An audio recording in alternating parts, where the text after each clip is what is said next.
Jack Brody awoke as the prison van came to an abrupt stop. He shifted his weight over to his side and let the momentum of the hollow vehicle bring him upright. The horn honked once and the doors in the back swung open. Two Raccoon City police officers were waiting for him. Jack's first real name was Brannon, which was stitched onto his uniform. "Come on, Brody, nice and easy," he said to the young man. Jack complied and held his shackled hands out in front of him, as if to show he was no threat. The officer grasped Jack's collar and helped him down. They helped him walk through the car park, through a pair of double doors. Jack watched as the heavy security door as the big blue inner city police van pulled away. The officers led him down to several corridors, past a morgue and an armory up some stairs. Jack was sincerely amazed that they hadn't the layout memorized. Finally, they pulled him into the booking office, and a shorter young receptionist looked up to see them. "Another one, Marvin?" "Yep, we're on our way to the cell. Got one open for the West Wing? He's been held temporarily for transfer. Don't need anything too fancy," Officer Brannan said. The young woman typed away at the computer, looking at it for a couple minutes before she stopped. "Oh, looks like we have an open house in the West Wing. Captain's expecting you." "Thanks, Mary." The officers led Jack through the double doors, out of the receptionist area, and into the main hall. Jack looked around the room. It was massive. The elegant decor, fancy marble floor, and dark-colored scented wood seemed out of place for a small Midwestern urban city. He had rolled for a thought of coming in. "Charming," Jack said to himself. "Keep moving. This isn't your free time." The younger officer prodded him along. They clearly weren't in the mood. As they crossed the main hall, Jack looked up and saw the white statue standing over him and behind the reception area. It was of a young woman holding a vase. It was beautiful. Once again, a bit over the top for the police station, but whatever. Jack peered up at the reception as the officers led him away. He could just made out of a pudgy, heavier set man with dark hair, speaking out to the receptionist. Whoever he was making quite a scene, yelling and pointing at the emergency ladder to their right of the back of the main hall. As they ascended the stairs, just before the main entrance, a young thing, red-haired woman passed by the trio. Jack couldn't help but look at the back of her. She wore a light blue tube top and black skirt. She also had a customized handgun holstered to her hip. She looked back at him and shot him a questionable look. He winked at her as she rolled her eyes back at him. Jack couldn't help but smile as he turned back to the escorts. "Don't bother, kid. She's a bit of a hard ass around here," Officer Brannan said.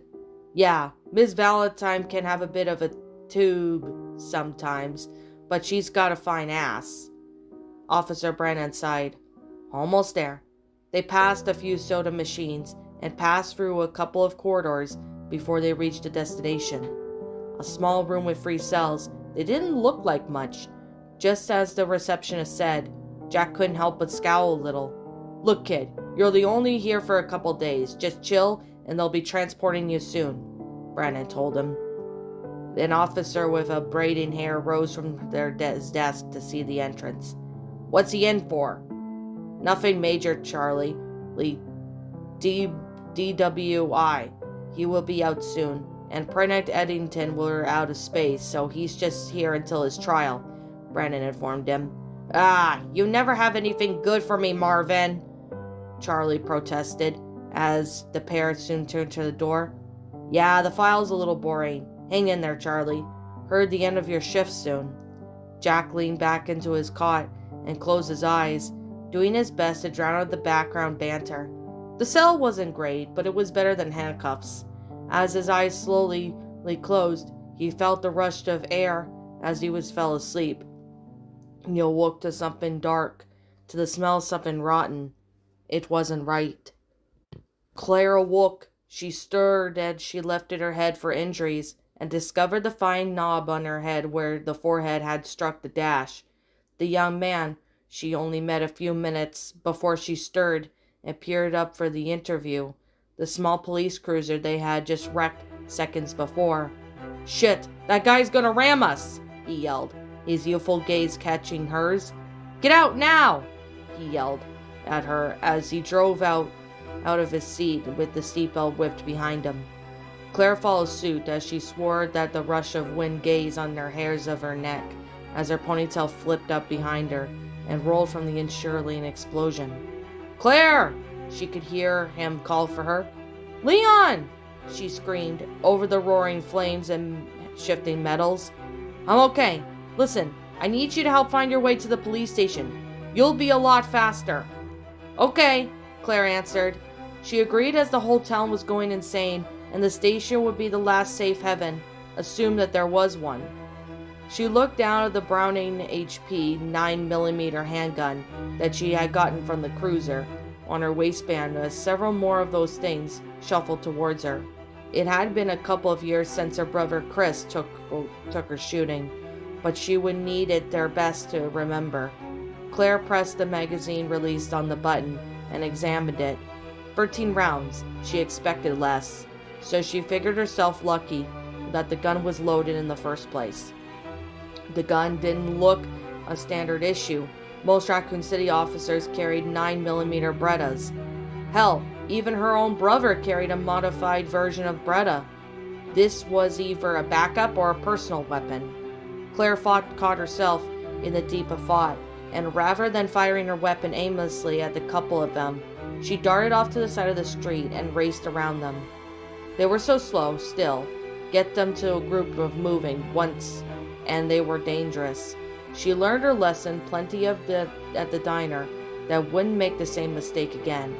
As she rounded off the corner, she realized that the street was blocked by a police barricade. Strange. It was the first one she had seen since arriving town. Maybe things got worse the further she ventured in? Claire pushed through a side and opened up the middle street to see a sign dangling from the one chain of its original post. Kendo Gun Shop Open. Claire smirked. Perfect. Hopefully it's empty. I'll snag some ammunition and be on my way. Problem solved. Despite being so short, she was thankful that she had a plan. She managed to dodge 2 more shuffling corpses and threw her shoulder over the frame. Almost immediately, she was greeted by a shotgun muzzle. "Freeze!" The man was heavy-set, and his eyes were sunken in breath in his face, as if he hadn't slept in days. "Who are you? What are you doing here?" He cocked the shell onto the shotgun as Claire attempted to explain. He lowered his weapon. "Oh, sorry about that, babe." The man could only assume it was Kendo, circling the corner. Claire stepped back instinctively. He creeped her out, to say the least, as he gazed down at her as she passed by. "What's going on in this down?"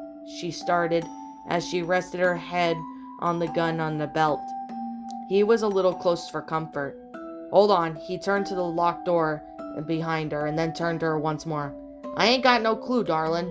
By the time I noticed something was wrong, the entire city was infested with zombies." With that, Claire turned to him and stepped further into the shop, keeping her eyes on the back of her head in case he made a sudden move. "Do you have much ammo left? I could pay," she offered. Kendo shrugged. "Honestly, a lot of my good stock is gone. All I have left is my trusty shotgun here, a few lockers or shells in the back, with the rest of my supplies. I do believe I have some leftover boxes of nines behind the counters. It isn't much. Considering that you are a good shot, as you look into the eyes, I'd say it'll buy you a couple of nights." Claire nodded. "Thanks. I appreciate it. Don't mention it. I'm not much of a handgun guy anyways." Claire circled up the counter and found the 3 boxes of ammunition behind the counter and pocketed what she could. She didn't mention it to Kento, but she also found a spare Browning of HP magazines. She quickly stuffed it in her pocket. "Where are you heading to now, beautiful?" he asked. "The police station. I heard it's secure." Kendo seemed to scoff at the idea. "The police station wasn't much help. They boarded themselves up. Some officers skipped down to 2 who were stupid enough to fell into the dead." "Yeah, but if anyone knows a way out, it would be a police officer," Claire argued as she darted for the back door. Kendo stepped forward once more. "Hey!" Just when the full-body window of the front door of his shop crashed open. "Shit," Claire said, as the first two zombies dove right into Kendo. Kendo managed to pull the trigger once, but the spread quickly clipped the first trio, tripping through the window. They moaned as they tried to get themselves onto a heap, like a football player is going for a tackle. Claire felt a tingle up her spine as she tried to have her eyes register what was happening. "Do something!" Claire shifted the Browning and placed her sights over the shambling creeps and squeezed the trigger once. She lowered her weapon slightly, looking over them as if half expecting them to scatter and run in opposite directions. She expected the one she hit to fly back or drop to the floor. Neither of those happened.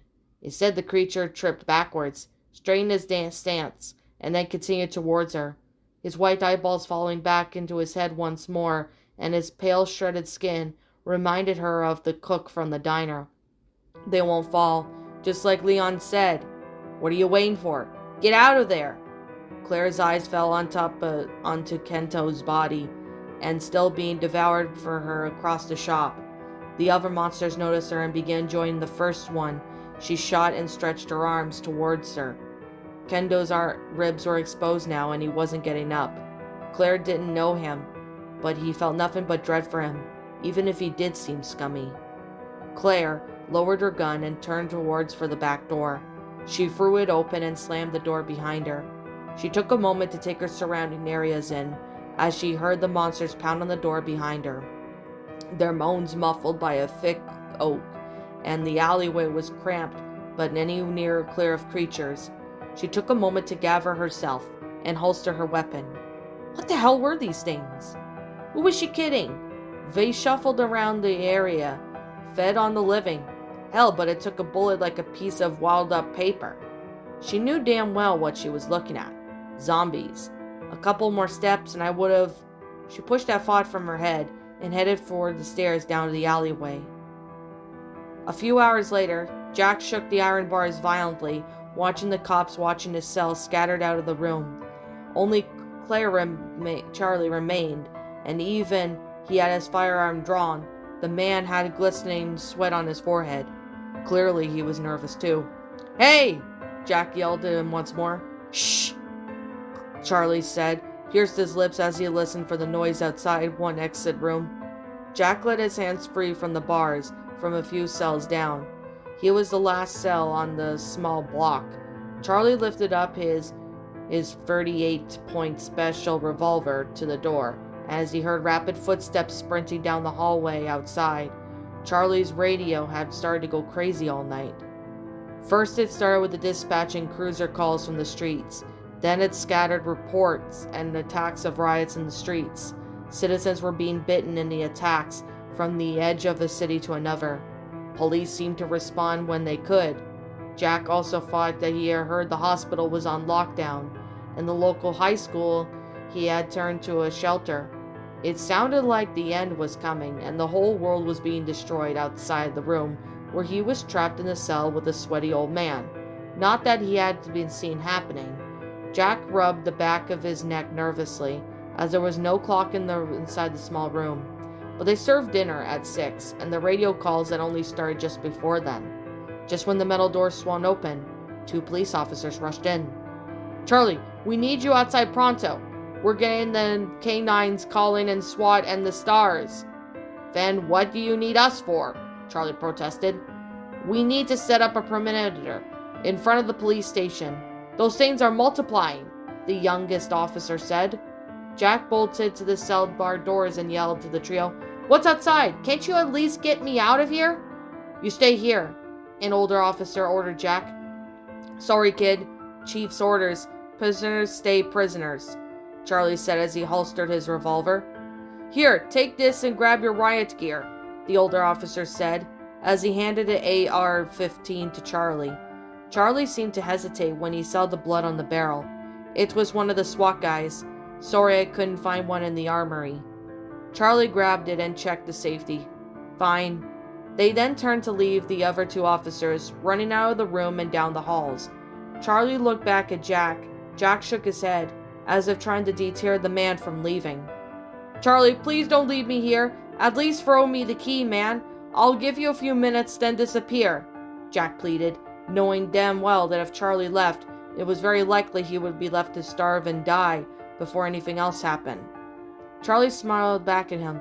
Orders are orders, kid. Listen, if things get as bad as they may seem, I will come back. I won't let you die like an animal, son. Charlie sighed and wiped the sweat from his brow, and then took off in a jog down the door. Charlie, wait! Jack yelled. Reach out for the iron cage. Jack felt his mouth open in awe, and that was it. He was gone.